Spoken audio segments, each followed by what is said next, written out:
You might remember that at Christmas we shared the story about when Jesus was born. We had some big letters on a washing line. Can anyone remember the message?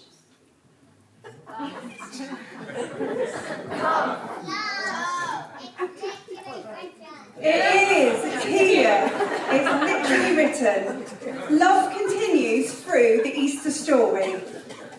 We've got Detective Snorf on the case to find out the truth about Easter, and we have two very special eyewitnesses to help us.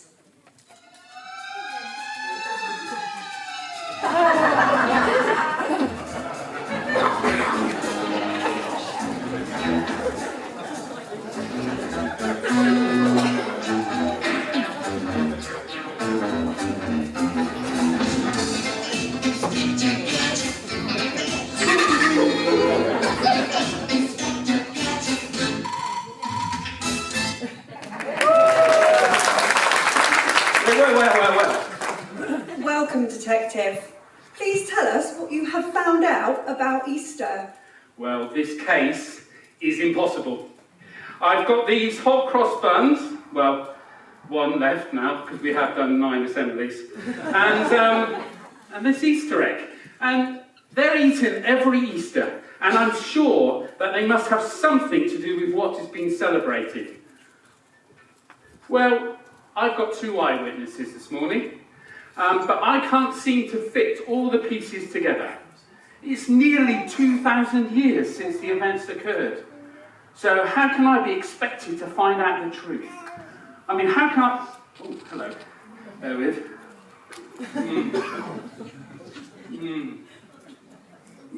It's stuck to the top of my mouth. Tastes very good though, very good. This is my 10th hot cross bun. But what does this tell me about Easter? Maybe my first eyewitness will know something about it. What do you think? Let's see. First up, we have the Roman soldier. I am officer, unbeknown to my wife, long enough.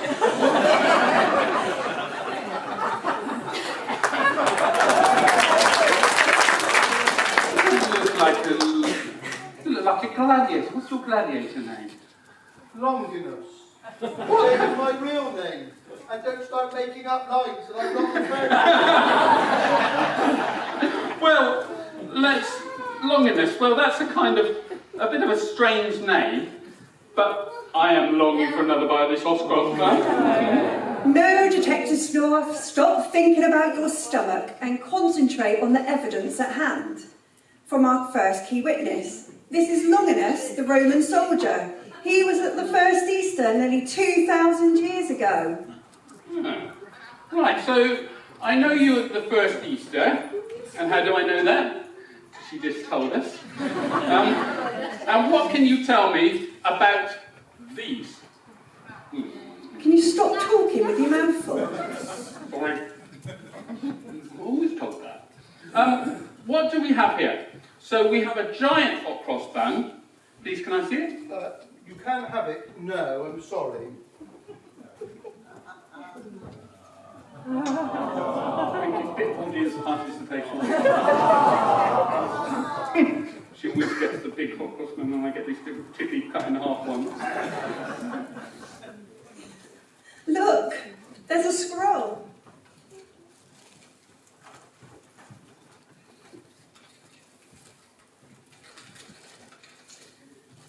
This is from the Bible, and I think it's going to give us some helpful evidence.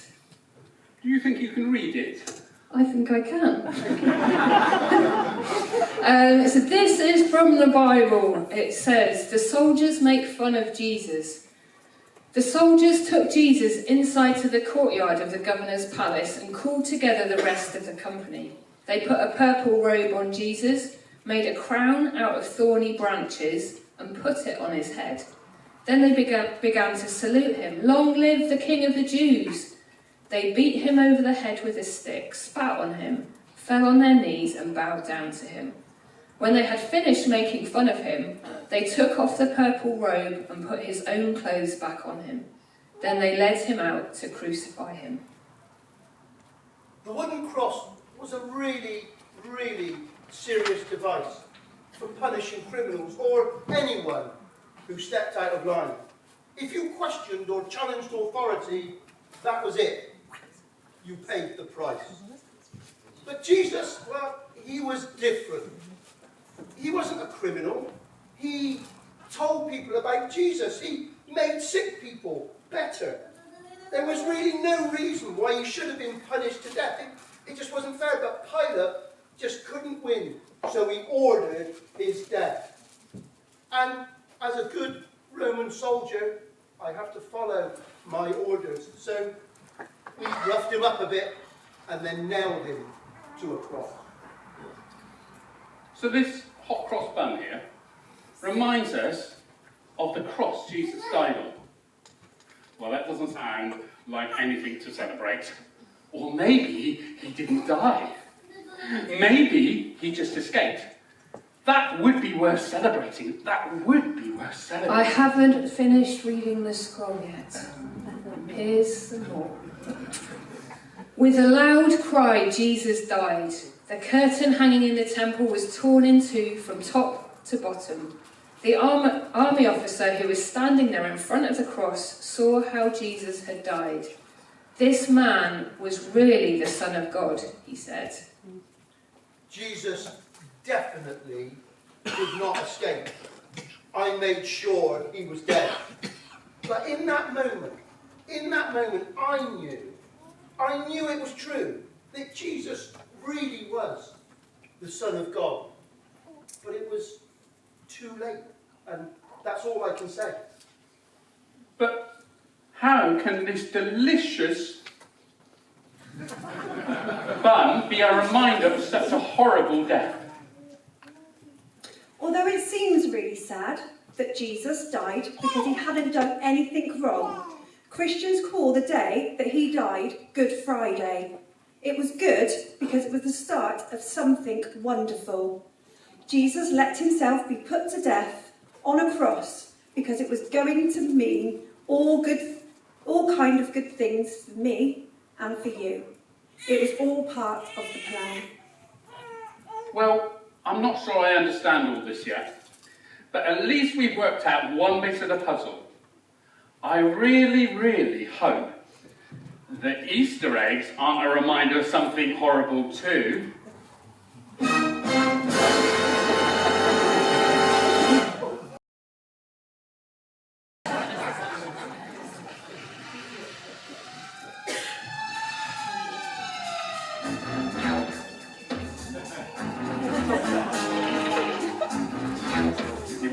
You ready? You need a whoop? No, carry on. I need you to do the whoop whoop bit, okay?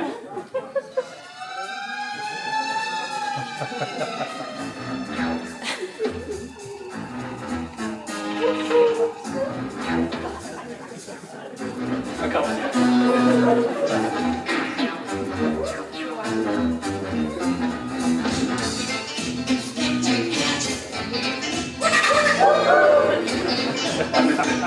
Suddenly we see the difference in generations. Oh, I love that. You're going to go Google that and watch it on YouTube, aren't you? Yes, well, I'm not sure that I understand everything yet. Anything. But at least we've worked out one bit of the puzzle. I really hope that Easter eggs aren't a reminder of something horrible as well.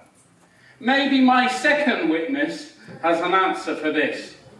Before they come, I have another scroll. Ooh. Would you like to read it?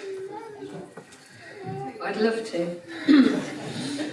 So, next up we've got Peter. He's a fisherman and follower of Jesus. But before we meet him, we're going to read a little bit of something from the Bible first. This is what it says. Peter was sitting outside in the courtyard when one of the high priest's servant women came to him and said, "You too were with Jesus of Galilee." But he denied it in front of them all. "I don't know what you're talking about," he answered, and went out to the entrance of the courtyard. Another servant woman saw him and said to the men there, "He was with Jesus of Nazareth." Again, Peter denied it and answered, "I swear that I don't know that man." After a little while, the men standing there came to Peter. "Of course you are one of them," they said. "After all, the way you speak gives you away." Then Peter said, "I swear that I am telling the truth. May God punish me if I am not. I do not know that man." Just then a rooster crowed, and Peter remembered what Jesus had told him. "Before the rooster crows, you will say 3 times that you do not know me." He went out and wept bitterly.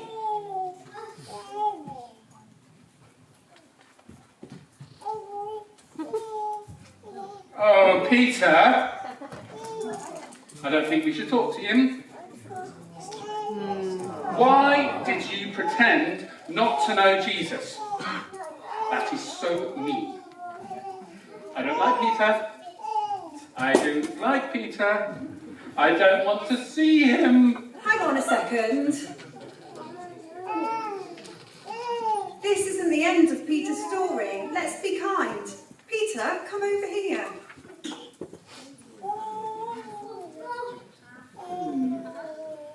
Peter, why are you smiling? Stop smiling. Makes sense, does it? I should be ashamed, crying, hiding away from everyone. But well, that's a story. But you were horrible to your friend. Interesting, though. You do have an Easter egg. It's a rather large egg. Is that for me? No, it's for me. Oh. Calm down. This isn't another chocolate Easter egg. I can see another scroll. Maybe it's going to tell us what happened next. Well, chop chop. What does it say? Patience. His throat is actually in the script, which is quite handy at the moment. So this is from the Bible again. When it was evening, a rich man from Arimathea arrived. His name was Joseph, and he also was a disciple of Jesus. He went into the presence of Pilate and asked for the body of Jesus. Pilate gave orders for the body to be given to Joseph. So Joseph took it, wrapped it in a new linen sheet, and placed it in his own tomb, which he had just recently dug out of solid rock. Then he rolled a large stone across the entrance to the tomb and went away. Mary Magdalene and the other Mary were sitting there, facing the tomb. But what has that got to do with eggs? What has that got to do with Malteser eggs? Jesus is dead, he's in a grave. That sounds a bit like a cave. And it's covered up by this massive heavy rock. And some of Jesus' friends are there. But where were you, Peter? Well, to be honest, I was hiding. We were scared. We didn't know what might happen. But some of the women went to put spices on Jesus' body. It's what we did back then. Well, they came back and they told us, well, when they went there, the stone had been rolled away and Jesus' body was gone. They told us, and we thought it was crazy, absolutely crazy. I ran as fast as I could, see what had happened, and sure enough, when I got there, the massive stone had been chucked to one side. I went in, and the bits of cloth were there, but no Jesus. So, this is actually a case of a missing person. Well, no one told me that. I'm going to have to go all the way back to the beginning again. File a new report, talk to new witnesses. Well, I'm keeping my Easter egg because I deserve it after all the hard work I have done. Agreed? Thank you. Fans? No, I haven't finished yet. Jesus' body didn't go missing. Sorry. The tomb was empty because Jesus was alive. An angel told us that Jesus wasn't there anymore because he had risen from the dead. And we saw him. I saw him. And Jesus was definitely 100% alive. I even ate breakfast with him on the beach. And hundreds of other people saw him too. It's true. This really happened. Jesus was dead, but not anymore. Jesus is alive. Gormless look. No acting. Well, that seems unbelievable. I don't believe it. There must be no other conclusion. Look at all the evidence. So the hollow chocolate Easter eggs that we eat at Easter are a symbol of an empty tomb where Jesus laid. Now that is something to celebrate. We've done it. We've found out the truth about Easter. Amazing! Wow. Detective Snore has cracked the case. Cracked it? Get it? Eggs cracked! Thank you. You're welcome. So that, in an eggshell, is the story of Easter. Jesus died and rose again to bring life to people like us. Jesus is alive, and that changes everything. And one day, Jesus will come back to our world and put absolutely everything right once and for all. Until then, he told his followers to love God, love each other, and share the good news about Jesus and bring the goodness of heaven to our earth. God loves us all so much. Happy Easter.